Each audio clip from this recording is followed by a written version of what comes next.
are, folks, at Chicago's world-famed Century of Progress, the spectacular fair that was started by a beam of light from the star Arcturus. People from every corner of the world came to see its magic and its marvels. No less than 22 millions of them came swarming into this colossal show to witness the brilliant handiwork of its modern, unparalleled ingenuity. Here's the famous Avenue of Flags, a beautiful flag-bedecked boulevard, every foot of its magnificent concourse filled with an endless stream of pleasure seekers. In gay attire, full of the holiday mood, keying their spirits to the glitter and sparkle of their surroundings, eager participants in the sweep and glory of a show unmatched in the annals of fair making. Like a sentinel commanding the sun stands the Hall of Science, saluting the waters of the shimmering lagoon. It is a typical example of the regal architecture that is to be found everywhere on the grounds, creating, together with its companions, a skyline of glowing monuments to beauty.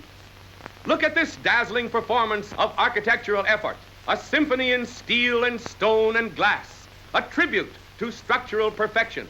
With its graceful lines and commanding pylons, it offers a vivid modern contrast to an age-old Maya temple nearby.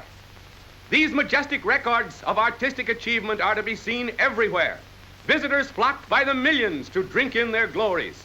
Following one upon the other, they create a picture that enthralls the eye with their sweep and majesty, a gorgeous climax to this vista of blue-green lagoon.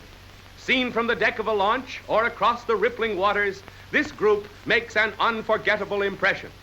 Visual music with chords of rainbow hues, the dream of the artist come true, the hope of design made real.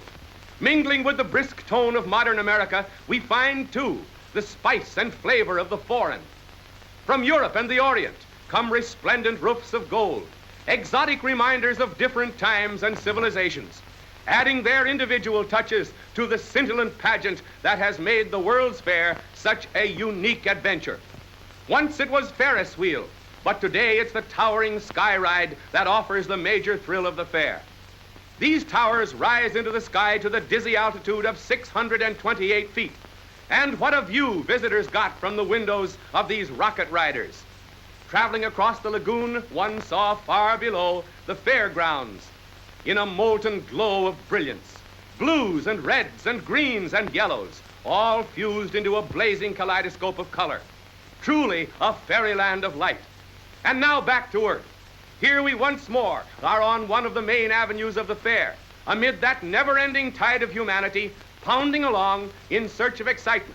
44 million feet, dog-tired and aching, but who cares about weary feet with all that whirl and glitter beckoning us on and on?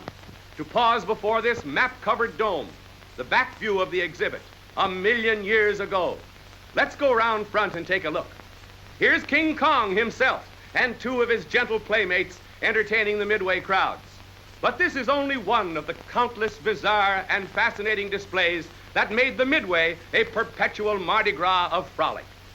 The Midway, chief artery of thrills, city of million lights and spectacles, a blaze of flaming color, of sights and sounds and hurly-burly, teeming with magicians, sword swallowers, dragon rides, alligator fighters, Egyptian hotcha girls, sideshow wonders, a midget village, and what else do you like? And rivaling this conglomeration of freaks and fakers are the bazaars from Belgium, Germany, France, Holland, and other countries, enticing with great bustle and ballyhoo the curious visitor with their strange and tempting wares. And of course, no Midway is complete without a few spine curlers. And here's our old friend and thrill maker, the roller coaster, providing heartthrobs and spine chills aplenty. All kinds of visitors came to the fair. Here is Admiral Byrd's flagship, back from its adventures in the lands of snow and ice, to take a dominant position in the aggregation of queer craft and roaring planes that came to roost on the waters of the fair. In panorama, the north end of the fair presents a vista of sheer beauty, a glamorous setting for that galaxy of architectural gems. Seen from above, their commanding grace is clearer than ever, casting over the scene a compelling note of progress, breathing forth the true meaning and spirit of this World's Fair. Colors, tones, shapes, all sharply etched in brilliant design, a harmony of effects that captivate the mind. And now we come upon a most unique structure, the Travel and Transport Building, presenting a dominant phase of industry in its most commanding aspects, a triumph of architectural design and balance. Bold and austere in line, it serves as the symbolic landmark of that section of the fair dedicated to travel. And here is transportation in its most modern, thrilling expression. The Temple of Champions, with its clean-cut lines and splashing fountains, mingling beauty with utility. A proud symbol of the world's century of progress, stressing in particular the most universal mode of individual transportation. In the shadow of this modern architecture, crowds come daily to see how cars are subjected to acid tests of endurance. This miniature track, with its 45-degree side banks and its saucer turns, is the proving ground of car performance. The pit in the center, affectionately called Death Valley and Punishment Pit, subjects a car to a grueling examination of fitness. It looks as though something is happening. Let's go down and see. Here is a real surprise. Harry Hartz, national racing champion and daredevil of the racetrack. No fashion shows for Harry. He's going to show us the real points of this thoroughbred. All right, Harry, let's go. He's off in a smooth getaway, and now watch him go. 35, 40, 45, 50 miles an hour, zooming madly around the track, having the time of his life. And these mobs watching him are getting one grand thrill. Listen to those tires screech and scream as he takes the curves. Look at that car hug the road like a beetle. Could a racing model do better? Here he comes again on the far side. Watch out! Oh, that was Harry up to his old tricks again. Beautiful balance to that car. Did you see him take that 45-degree incline? Just a little of the old racetrack fever. Here he comes again.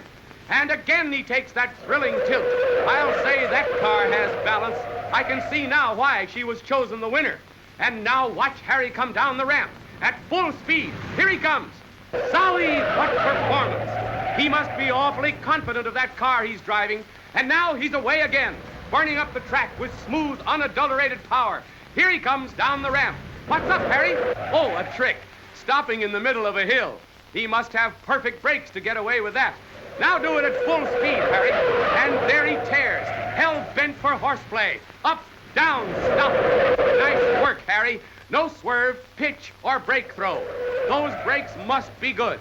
And now he's speeding into the home stretch and pulls up on a dime. Hands off the wheel, a beautiful ending to a grand performance. And one sweet car, too. Nice driving, Harry. What now? Two more speed boys. Looks as though this is going to be a contest. All right, boys, let's see your stuff. Look at those terrors plow through the sand. See them go down into those shell holes and climb right out without a pause, without a halt. They take these nerve-shattering bumps in full stride at top speed without batting an eyelash. Ride 'em, cowboy. They buck and jump and keep right on. Oh, I've seen tough babies before, but never anything like this. What a brutal test for those cars. Motor, gears, and body, every part of them, certainly come in for a cruel and terrific hammering. Boy, look at those slithering turns, those soul-jarring leaps. No one watching these demons on wheels can doubt their strength and sturdiness. And can they take it? What's more, these cars absorb this fearful punishment not once, but 6 times a day. And judging from the crowds, this show is a great hit with the World's Fair visitors. Look!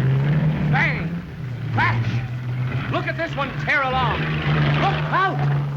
Oh, he's over. Hope nothing's happened. No, here's the driver, safe and sound. Not only safe, but enjoying himself. Looks as though he did it on purpose. I'll bet he just did it just to prove the safety of those all-steel bodies. Let's see the damage. Put her up on her wheels. Boy, was I fooled. That car is as good as new. Just a little shake-up. But what's that to these all-steel body punishment fiends? Can you beat that? Off on its own power again. I bet all you folks are wondering what kind of a car that is. Why, it's a Plymouth. My hat's off to that bus. Those high-geared performers never falter.